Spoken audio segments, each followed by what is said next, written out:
अस्सलामुअलैकुम, आप देख रहे हैं बालादस्ती और मैं हूं साकिब सईद।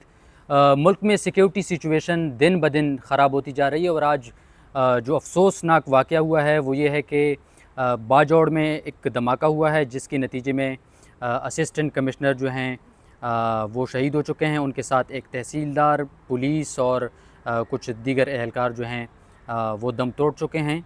और मुल्क में स्पेशली जो साबका फाटा के अज़ला हैं और खैबर पख्तूनख्वा के जो जनूबी अज़ला हैं उनमें दिन ब दिन सिचुएशन जो है वो ख़राब होती जा रही है। इस हवाले से हम कुछ तफ़सील आपके साथ शेयर करेंगे। दूसरी साइड पे कौमी असम्बली के ऐवान में सुप्रीम कोर्ट के फ़ैसले के बाद पोजीशन जो है वो तब्दील हो गई है। लेकिन सबसे पहले इस आज का जो अफसोसनाक वाक़या है इस पर कुछ चीज़ें शेयर करने के लिए मेरे साथ अब्दुल्ला मोमन मौजूद हैं। अब्दुल्ला, वेलकम, कैसे हैं आप? खैरियत।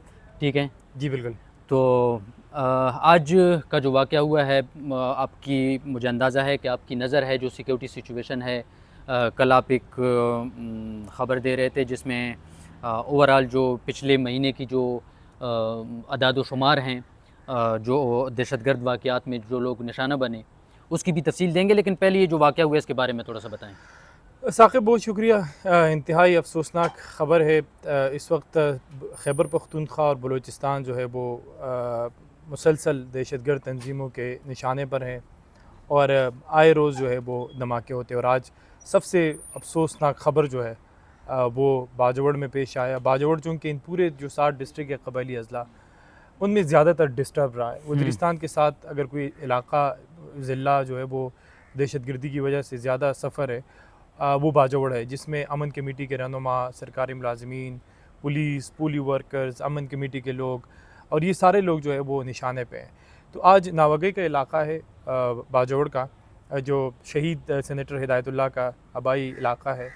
वहाँ पे एक सरकारी गाड़ी जिसमें एक असिस्टेंट कमिश्नर, एक तहसीलदार, 2 पुलिस एहलकार जो उनके साथ स्क्वाड में थे और एक सिविलियन, उनकी गाड़ी जो है वो रिमोट कंट्रोल बम अटैक में या आईडी अटैक में निशाने में आई, जिसकी वजह से फैसल जो असिस्टेंट कमिश्नर था नावगई का और जिसका ताल्लुक़ स्वात खैबर पख्तूनख्वा से ही था, वो शहीद हो गए। जबकि इसके साथ साथ जो नावगई के तहसीलदार हैं वो भी शहीद हो गए। जबकि इसके साथ साथ पुलिस एहलकार 2 और एक सिविलियन वो भी शहीद हो गए। तो इंतहाई अफसोसनाक है। हम समझ रहे थे कि जून का महीना जो है वो पाकिस्तान पर दहशतगर्दी के हवाले से बड़ा भारी रहा, लेकिन जुलाई की शुरुआत जो है वो भी अच्छे नहीं है। सही है। कल आपने देखा कि बलूचिस्तान में अटैक हुआ और उसके बाद आज बाजौड़ में अटैक हुआ और ये एक न रुकने वाला सिलसिला है। तो जितना मैं ट्रैवल करता हूँ, जितना मैं घूमता फिरता हूँ या लोगों से बात करता हूँ, इस वक्त कबायली अज़ला में वही सूरत हाल है जो 2007 से TTP के फाउंडेशन के बाद वही सूरत हाल है कि रियासती अमलदारी तकरीबन ख़त्म हो चुकी है। शाम के बाद सिक्योरिटी फोर्सेस जो है वो मोस्टली सीन से गायब होते हैं। वो तमाम अज़ला में और वो कैंप्स तक या चेक पोस्ट तक ही महदूद रहते हैं। और इसके अलावा जो वहाँ पे मुख्तलिफ़ मुसल्लह तंजीमें हैं वो रोज़ाना जो है वो वहाँ पे गश्त करती है, लोगों के कारोबारी मराकज़ में जाती है, लोगों से बाकायदा तौर पर बत्ते के लिए कॉल्स करती है और बत्ता वसूल भी करती है। और लिटरली जो है वो इस वक्त खैबर पख्तूनख्वा जो है वो इन मुसल्लह तंजीमों के रहमो करम पे है और ये हज़ारों की तादाद में इस वक्त नंदनाते फिर रहे हैं।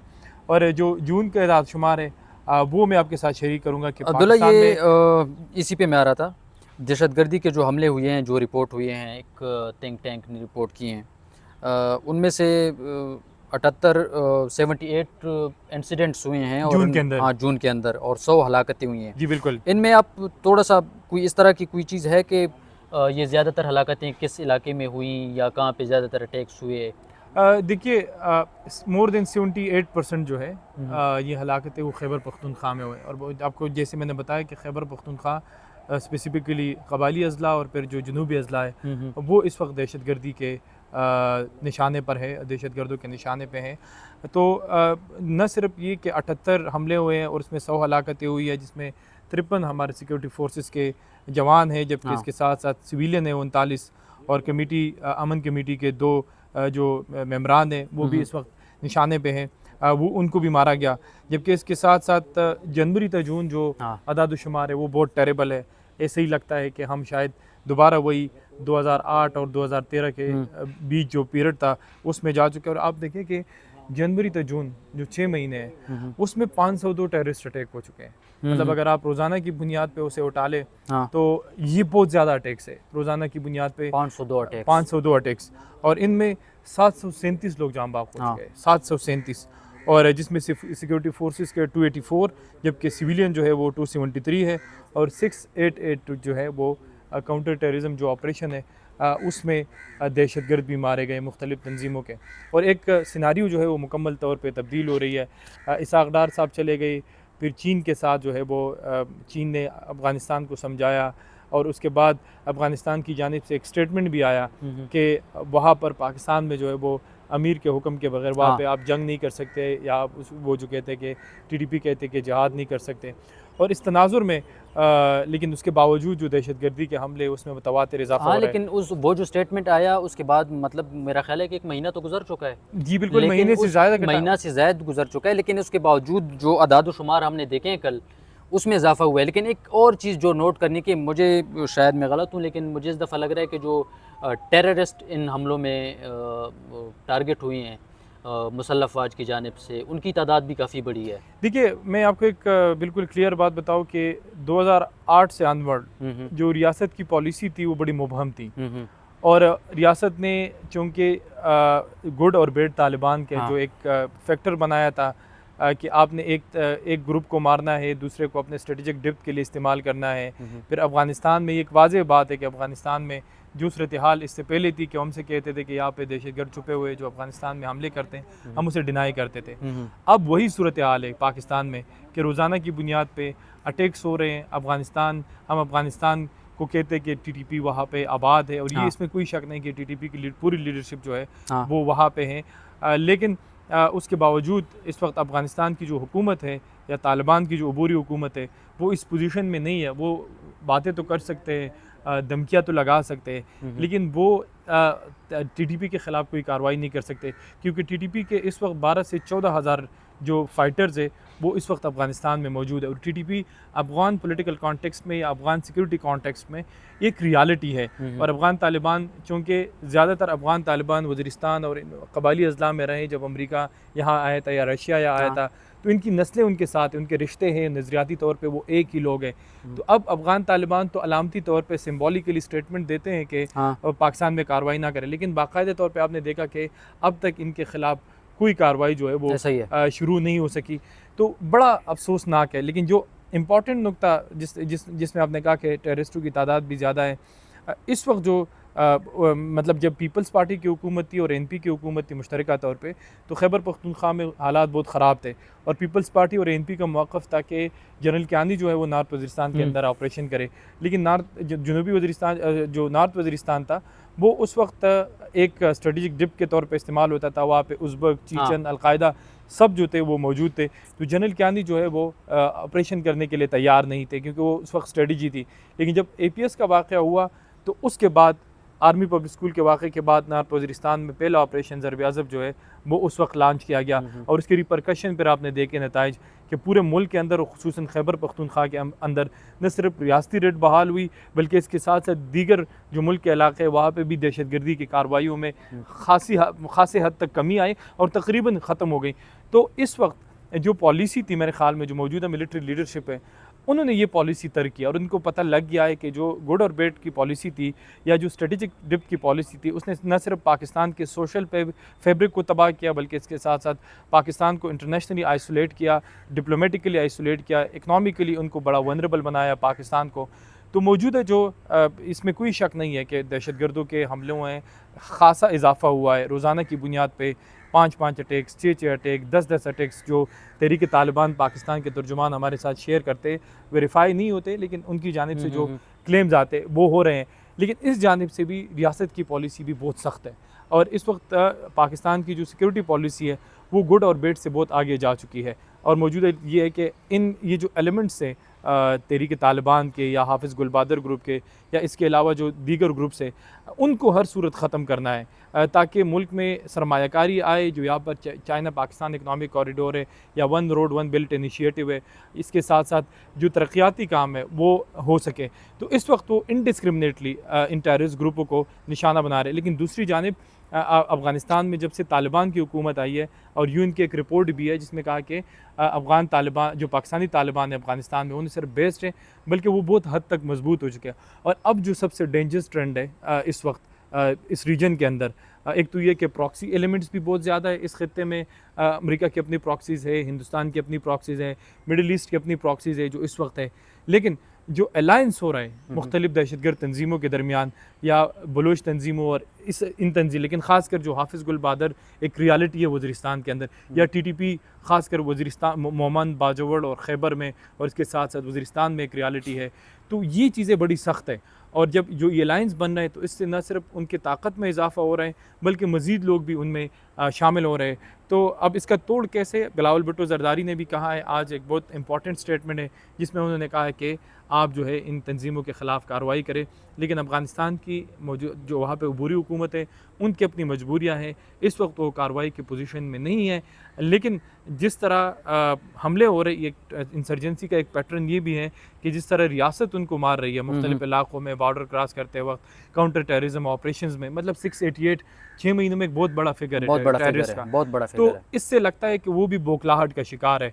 वो जिधर जिधर पाकिस्तान में मौजूद है, कबायली अजला में मौजूद है, तो वो जो है वो भी तेज़ी लाई है ताकि रियासत को उनका फोकस जो है वो डाइवर्ट कर सके। लेकिन जब सबसे बड़ी बात यह है कि नज़रियाती तौर पर जो रिक्रूटमेंट है वो तो बहुत हद तक कम हुई है, लेकिन फ़ाइनेंशियल जो चीज़ें हैं वो अभी भी मौजूद है। जो ऑपरेशन ज़रब की कामयाबी की एक वजह ये भी है कि फ़ाइनेंशियली ये लोग डाउन हो गए, क्योंकि लोग को सिक्योरिटी मिली, हालात बेहतर हुए, तो यहाँ से बदता नहीं जाता था। लेकिन अब बाकायदा तौर पे रावलपिंडी और इस्लामाबाद के अंदर जो पश्तून बिज़नेसमैन है या वो बिज़नेसमैन जिनका ताल्लुक़ खैबर पख्तूनख्वा से है या उनका ताल्लुक़ बलूचिस्तान से है, वो बाकायदा तौर पे इन तंजीमों को बत्ते देते हैं। तो फाइनेंशियली जो स्ट्रक्चर है ये बत्ते वाला जो है वो अब कम तो हुआ है, कम। देखिए ये है कि कम हुआ था बीच में, अभी जो सूरत हाल है मतलब अजला के अंदर बाकायदा तौर पर लोग बत्ते दे रहे हैं, रावलपिंडी इस्लामाबाद के अंदर लोग बत्ते दे रहे हैं। और उसकी वजह यह है कि वो रिपोर्ट नहीं कर रहे पुलिस को या सिक्योरिटी इदारों को कि शायद उनके मुश्किलात में मज़ीद इजाफा हो जाए, या अगर इन तंजीमों को पता चला कि हमने ये चीज़ जो है रिपोर्ट की है कि उनको बत्ते के लिए या उनकी ज़िंदगी को ख़तरात हैं, तो वो उनके लिए मज़ीद मुश्किलात होंगे। रोज़ाना की बुनियाद पर लोग कॉल करते हैं, अफ़गानिस्तान के नंबर इस्तेमाल हो रहे हैं, सऊदी अरब के नंबर इस्तेमाल हो रहे हैं, पाकिस्तान के नंबर इस्तेमाल हो, और बाकायदा तौर पर ये बात है। तो रियासत के लिए इस वक्त एक चैलेंजिंग पोजीशन है। दुनिया हमें देख रही है कि जिस तरह हमने वादे किए, दावे किए कि हमने टेररिस्ट कमर तोड़ दी है, लेकिन जिस तेज़ी से जो रियासत की अमलदारी ख़त्म हो रही है, और डेरा इस्माइल ख़ान मोटरवे पे आप देखिए कि शाम से पहले वहाँ पे हमला गायब हो जाता है, कबायली अजला के अंदर जो मेन सिक्योरिटी फोर्स है वो ख़त्म हो जाते हैं, और फिर लोग जो है वो कैंपों में मुंतकिल हो जाते हैं। क्रक्स ये है कि जो TTP है, कलअदम TTP, उनकी जानिब से भी भरपूर कोशिश की जा रही है, लेकिन इस साइड से रियासत की जानिब से भी मामला जो है वो क्लैरिटी इस वक्त आ चुकी है, और हुकूमत या रियासत जिसे आप कहें वो भरपूर इस कोशिश में है कि गुड और बैड का मामला फ़िलहाल बिल्कुल गुड और बैड का मामला ख़त्म करे। लेकिन इसमें सबसे बड़ा फैक्टर ये है कि जो हमारी इंटेलिजेंस और सिक्योरिटी फेल्यूर है, और जो हम रियासती इदारों के साथ बात करते हैं वो भी ये मानते हैं कि इस बार जो है वो अफ़गानिस्तान में जो तब्दीली आई फाल ऑफ काबल, तो उसमें हमारी कोई कंट्रीब्यूशन नहीं थी। लेकिन जिस तरह हमने उसको सेलिब्रेट किया, ख्वाजा आसिफ जो मौजूदा वज़ीर दिफ़ा है उन्होंने सेलिब्रेट किया, इमरान खान ने सेलिब्रेट किया, मुशाहिद हुसैन सैयद ने सेलिब्रेट किया, और हमने कहा कि यार अफ़गान तालिबान आएंगे तो हमारी चीज़ें बदल जाएगी। लेकिन अब आप देखिए कि उनकी प्रायोरिटीज़ टूवर्ड्स अफ़गानिस्तान काबुल ज़्यादा है, और इस वक्त पाकिस्तानी तालिबान के लिए चाहे वो हाफिज़ गुलबादर ग्रुप है या TTP है या दीगर ग्रुप है, पहले तो ये था कि अशरफ गनी की जब हुकूमत थी तो 6 से 7 हज़ार जो TTP फाइटर्स थे उनको उन्होंने जेलों में डाला था, और अफ़गानिस्तान की जो हुकूमत थी या उनके जो सिक्योरिटी इदारे थे वो तालिबान को बतौर तालिबान ट्रीट करते थे, चाहे वो पाकिस्तानी तालिबान है, उज़्बक है, चीचन है या अफ़गान है। लेकिन इस वक्त, और यही वजह थी कि पाकिस्तानी तालिबान के लिए वो तो बॉर्डर एरियाज़ में रहते थे जहाँ पे अफ़गान हुकूमत की अमलदारी कमज़ोर थी या रेट कमज़ोर था। लेकिन वो मेन शहरों के अंदर वो मूवमेंट नहीं कर सकते थे, ना वो अपने लिए इस तरह के पैसे अरेंज कर सकते थे, ना वो अरेंजमेंट कर सकते।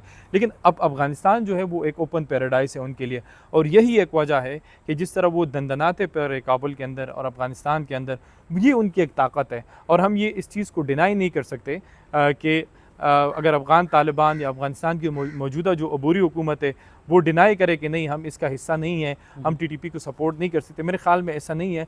उनको सपोर्ट हासिल है अफ़गानिस्तान के अबूरी हुकूमत की, और उनको बहुत सारी चीज़ों पे मुआवनतकारी जो है वो फ़राहम कर रहे हैं, जिसकी वजह से जो हमारे मसाइल है उसमें रोज़ बरोज़ इजाफ़ा हो रहा है। तो सिर्फ सिक्योरिटी ऑपरेशन से, काउंटर टेररिज्म ऑपरेशन से ये मसला हल नहीं होगा। हमने अफ़गानिस्तान के अंदर स्ट्राइक्स भी की, लेकिन वो चीज़ जो है वो उसका कोई फ़ायदा नहीं हुआ। सफारतकारी से हमने कोशिश की कि मसला ख़त्म हो। हमारा मतलब आखिरी में इंक्लूसिव बातचीत या मतलब देखिए, मैं लास्ट बात ये कर रहा हूँ कि अभी मैं जो चीन से आया तो वहाँ के 2 सूबों में बड़े मसाइल थे ईस्ट तुर्किस्तान मूवमेंट के, और वहाँ पे लोगों को बुरक़े पहनाए गए, वहाँ के जो मजहबी उलमा इस्लामिक जो स्कॉलर्स हैं उनको कत्ल किया गया। लेकिन उन्होंने हमारा मसला ये है ना कि हम हमेशा जो आप टीवी पे देखते हो हमारे तज्ज़ियाकार या हमारे मीडिया के लोग या हमारे दानिश्वर तबका, वो कहते हैं कि चढ़ दौड़ो। तो हमारा जो अप्रोच है वो काइनेटिक है। लेकिन दहशतगर्दी को ख़त्म करने के लिए एक अप्रोच है जो चीन ने भी अपनाया, जो अमेरिका ने भी अपनाया और बहुत सारी रियासतों ने अपनाया। टेररिज्म या इंतहा पसंदी जन्म लेती है ग्रीवियंसेस से, और ग्रीवियंसेस पर जो है वो कॉग्निटिव आइडियालॉजी आती है कि वो एक आइडियालॉजी का शिकार हो जाते हो, फिर अपने जैसे लोगों को तलाश करते और फिर एक्शन करते। तो सबसे पहली बात ये है कि आपने ग्रीवियंसेस सॉर्ट आउट करने, बलूचिस्तान के हों या दीगर जो लोग इनका हिस्सा बन रहे हैं, और फिर उसके लिए काउंटर आइडियालॉजी लेके आनी है। काउंटर आइडियालॉजी के बाद फिर उसको एकोमोडेट करना है, और एकोमोडेट करने के बाद आपने, अगर आपको लगता है कि अब काइनेटिक ऑपरेशन, काइनेटिक अप्रोच की ज़रूरत है, तो फिर काइनेटिक ऑपरेशन करें, उनके ख़िलाफ़ कार्रवाई करें।